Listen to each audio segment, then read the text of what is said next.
Good morning, first and second grade. It's a beautiful day for school today. Did you get to enjoy any of the raindrops this weekend? There was some interesting thunder, and I saw the most beautiful rainbow that came after the rain this weekend.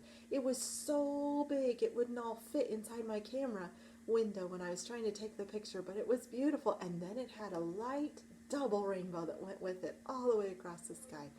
So beautiful. We're going to talk some more about that in just a minute. Oh, thank you, Sarah. Let's say our books of the Old Testament together.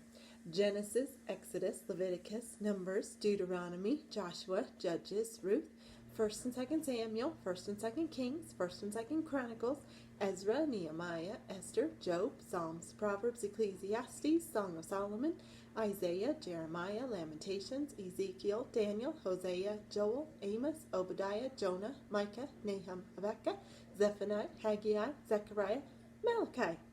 Last time we looked for Song of Solomon and talked about finding the one our soul loves.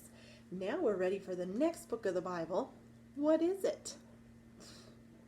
Job, Psalms, Proverbs, Ecclesiastes, Song of Solomon, Isaiah. So just past the middle of your Bible, you're going to find the book of Isaiah. Isaiah was a prophet that God gave messages to, and he delivered the messages to kings. And we're looking for chapter 55.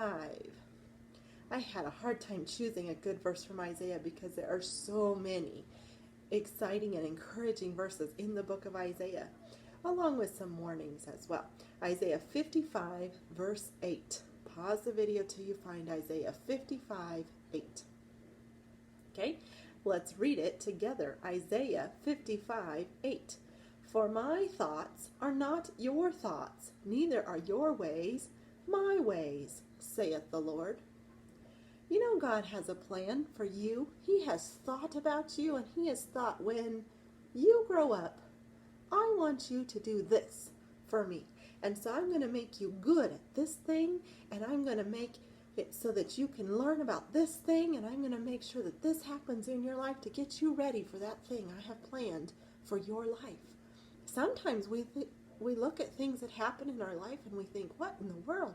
God, this cannot be good for me. And God says, oh, my thoughts are not your thoughts. I have surprises for you. I'm going to help you through this thing that you don't like, or I'm going to help you through this thing that seems unusual, and I'm going to prepare you for the future that I have planned for you. And that is an encouraging verse from Isaiah 55, 8. For my thoughts are not your thoughts, neither are your ways my ways, saith the Lord. But you know what, boys and girls? God's thoughts and God's ways are always better than anything we could come up with. We might have a plan for how we're going to do this day. We're going to watch this video, we're going to do our next video, we're going to do our papers, and there might be a change of plans happening today that God knows about. Are you ready for it? Let's get on with our day and find out here in just a bit. You know, when God sent the rainbow, I promise we're going to talk about that in a minute.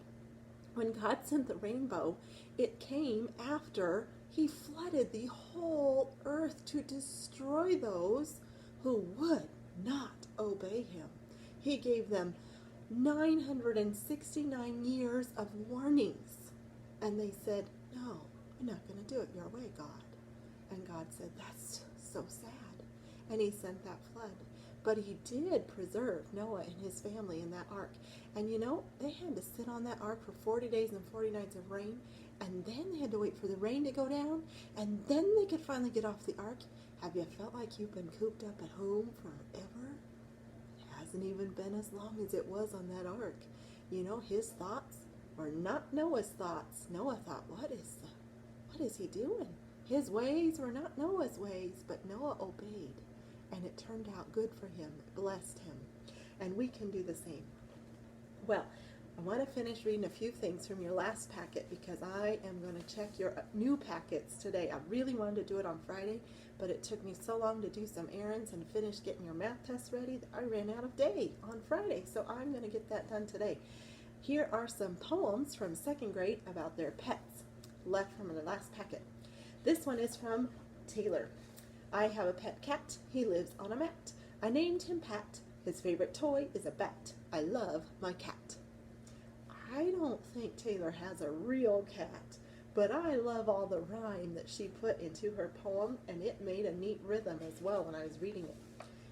And the last second grade poem about pets is from Aaliyah called My Cat. I have a cat and he wore a hat. He sat on a bat with a cap on his foot. He fell off the bat. 5 days later she died. Bye bye, my favorite cat.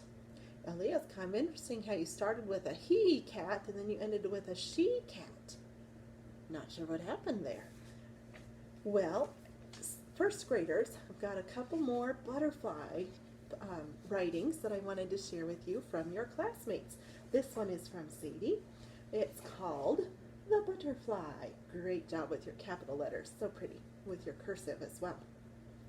The butterfly starts as a caterpillar and eats, and it grows. Then the caterpillar starts to make a cocoon. Finally, it hatches into a beautiful creature with colorful wings. I love all the variety of colors that God made on the butterflies, but you know, I've seen some that I almost didn't even see them. They were closed up and they looked just like a dried up crunchy leaf. And then when it flew away, when it opened its wings, there was the beautiful color. God made it protected so it could be camouflaged and the birds wouldn't eat it. God thought of everything. The beautiful color, but a protection as well. And the last one is from Janella, called The Lovely Butterfly. The beautiful butterfly laid her eggs and flew away. When the egg hatches, the caterpillar will crawl out of the egg. It will eat and eat and eat the leaves. Soon it will turn into a chrysalis. After 10 days, the chrysalis will turn into a bright, colorful, lovely butterfly. I'm glad that God made butterflies. Oh, you know, I said that was the last one, but there's one more right here from Emily. The beautiful butterfly laid her eggs and flew away. The tiny eggs hatched. The caterpillar eats and eats and eats. While he's eating, he grows. He eats leaves, not flowers. He'll spin a chrysalis. After a few weeks, the chrysalis cracks open. Out comes a beautiful butterfly. The butterfly can't fly because his wings are wet, but they will dry. It can fly now. I'm glad God made butterflies. And she named her title Beautiful Butterfly.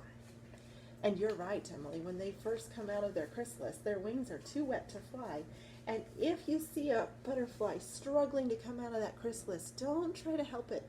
Part of that struggle and process to squeeze out dries off his wings a little bit. And if you rush it by helping, you could actually damage the butterfly.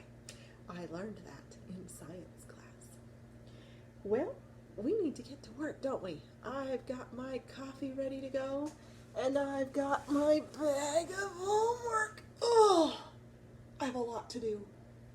I don't even know if you have as much as I have to do, but we both are going to do it with our best. And look for the surprises God has planned for our day. And I'll see you later.